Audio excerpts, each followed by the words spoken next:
ink and numbers that refused to be read. In 1885, a weary prospector named Thomas J. Beale stumbled into the local tavern, his hands stained with gold dust and his eyes flickering with a strange mix of triumph and fear. He handed the barkeep a leather-bound notebook and whispered, "Guard this. If I don't return, the truth will find a worthy mind." Decades later, a curious archivist named Clara Hartley found the notebook in the town's historical society.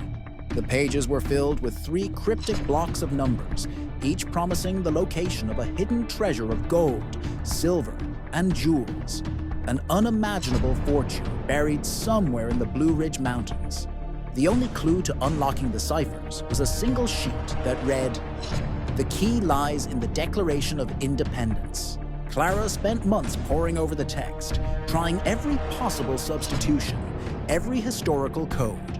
She tried the first, second, third letters of the Declaration, then the 5th, 10th, and 15th. She mapped the numbers onto the words, onto the letters, onto the spaces. The numbers refused to line up, the pages grew dog-eared, and the townsfolk began to call her the Cipher Chaser. One stormy night, as thunder rattled the windows of the archive, Clara noticed a faint watermark on the notebook's cover. A faint outline of a compass rose.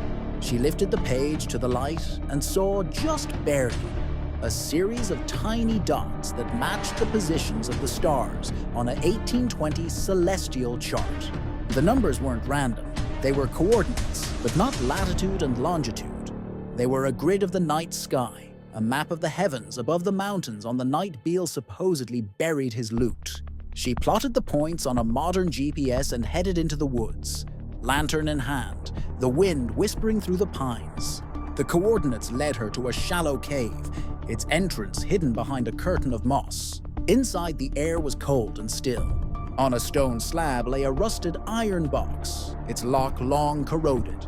Inside, instead of gold, there were 3 leather journals, Beale's own accounts of his adventures, his regrets, and, most chillingly, a confession that the treasure was a myth, a lure to keep the secret of his involvement in a clandestine mining operation.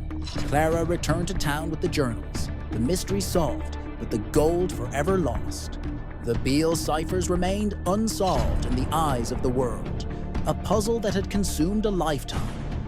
But for Clara, the true treasure was the story she uncovered, a tale of greed, deception, and the relentless human urge to chase a cipher that may never be cracked.